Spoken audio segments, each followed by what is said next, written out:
বন্ধুরা, তানজুস কিচেনে আপনাদের ওয়েলকাম জানাই। কোনো সেলিব্রেশন বা অনুষ্ঠানের জন্য প্রথমেই যেই নামটা আমাদের মাথায় আসে সেটা হচ্ছে মিষ্টি।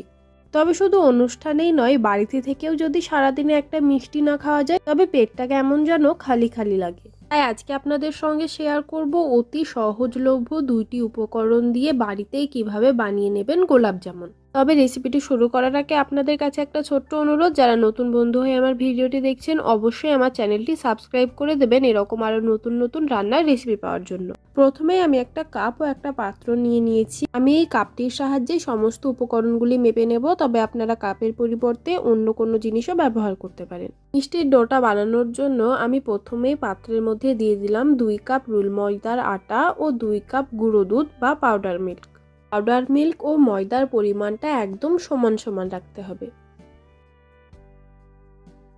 2 চামচ ঘি ও আধা চামচ বেকিং সোডা বা খাবার সোডা দিয়ে এই সমস্ত কিছুই খুব ভালোভাবে ময়ান দিয়ে সুন্দরভাবে মিশিয়ে নিতে হবে।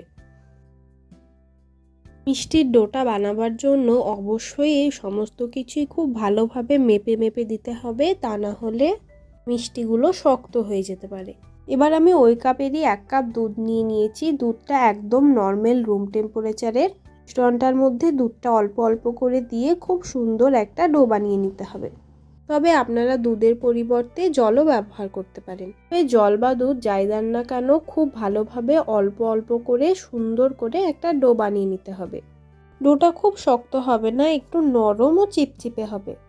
মিষ্টির এই ডোটা বানাবার জন্য আমি টোটাল 1.5 কাপ দুধ ব্যবহার করেছি। আপনারা যদি ময়দা বা পাউডার মিল্কটা 1 কাপ করে নিয়ে থাকেন তবে ওই কাপেরই আধা কাপের থেকে একটু বেশি নিতে হবে দুধ বা জল, তাহলেই ডোটা একদম পারফেক্ট হবে। দেখতেই পাচ্ছেন ডোটা একটু চিপচিপে হয়েছে, তবে 5 মিনিট কি 10 মিনিট ঢাকা দিয়ে রাখলে একদম পারফেক্ট হয়ে যাবে। 10 মিনিট ঢাকা দিয়ে রাখার পর আমি ডোগুলো থেকে মিষ্টির শেপ দিয়ে নেব। ভিডিওটা অন করার আগে আমি মিষ্টির শেপ দিয়ে নিতে লেগেছিলাম, তাই আমি আবারও এই সমস্ত কিছু মিশিয়ে দিয়ে খুব ভালোভাবে মিষ্টির শেপটা দিয়ে নেব। ছোট ছোট করে লিচি কেটে নিয়ে হাতের তালুর মধ্যে দিয়ে খুব সুন্দরভাবে হালকা হাতে এগুলি গোল গোল করে নিতে হবে। এই পর্যায়ে আপনারা খেয়াল রাখবেন যাতে মিষ্টির গায়ে খুব বেশি ফাটলের দাগ না থাকে, তা না হলে মিষ্টিগুলি ভাজার সময় বা রসে দেওয়ার পর ফেটে যেতে পারে। মিষ্টিগুলি মসৃণভাবে গোল গোল করে নেওয়ার চেষ্টা করবেন, তবে খুব সামান্য একটু আধটু দাগ থাকলে কোনো অসুবিধা হবে না। একই প্রসেসে আমি সমস্ত মিষ্টিগুলো গোল গোল করে শেপ দিয়ে নিয়েছি। এখানে টোটাল 30টা মতো মিষ্টি হয়েছে। এবার আমি একটা কড়াইয়ে তেল চাপিয়ে দেব। আপনারা এখানে অবশ্যই সাদা তেল ব্যবহার করবেন। তেলটা খুব বেশি গরম করতে হবে না, দেখতেই পাচ্ছেন একদম হালকা গরমেই আমি মিষ্টিগুলো তেলের মধ্যে ছেড়ে দেব। খুব বেশি গরম তেলের মধ্যে দিয়ে দিলে মিষ্টিগুলো উপর থেকে পুড়ে যাবে ও ভিতর থেকে কাঁচা হয়ে থেকে যাবে, যার ফলে মিষ্টির মধ্যে রসগুলো ভালোভাবে ঢুকবে না। হালকা গরম তেলের মধ্যে দিলে মিষ্টিগুলো খুব সুন্দরভাবে তেলের মধ্যেই ফুলে উঠবে, তার ফলে ভেতরটা ফাঁপা ফাঁপা হয়ে যাবে ও ভেতরে কোনো কাঁচা থাকবে না। গ্যাসের ফ্লেম একদম লো টু মিডিয়ামে রেখে এগুলো 1 মিনিট সময় নিয়ে খুব ভালোভাবে ভেজে নিতে হবে। দেখতেই পাচ্ছেন মিষ্টিগুলো তেলে দেওয়ার পরে কি সুন্দরভাবে ফুলে উঠেছে। আপনাদের আরও একটা কথা বলে রাখি, মিষ্টিটা যেমন শেপ দেবেন রসে দেওয়ার পর কিন্তু মিষ্টিগুলো ফুলে তার দ্বিগুণ হয়ে যাবে।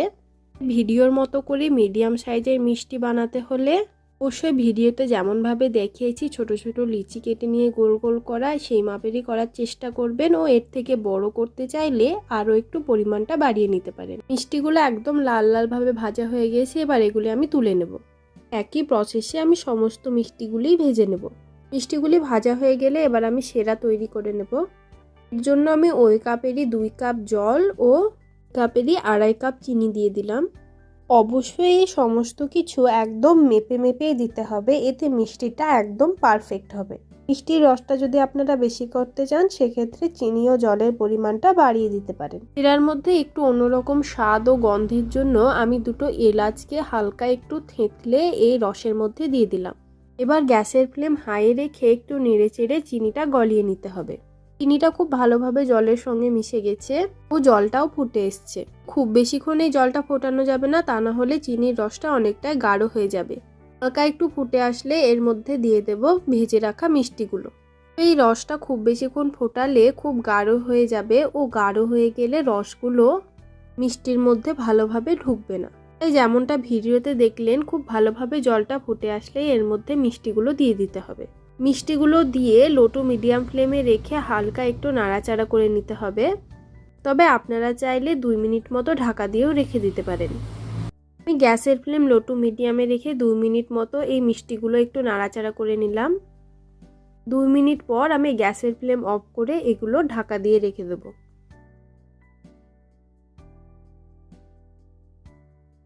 4 থেকে 5 ঘন্টার জন্য এগুলি ঢাকা দিয়ে রেখে দেব।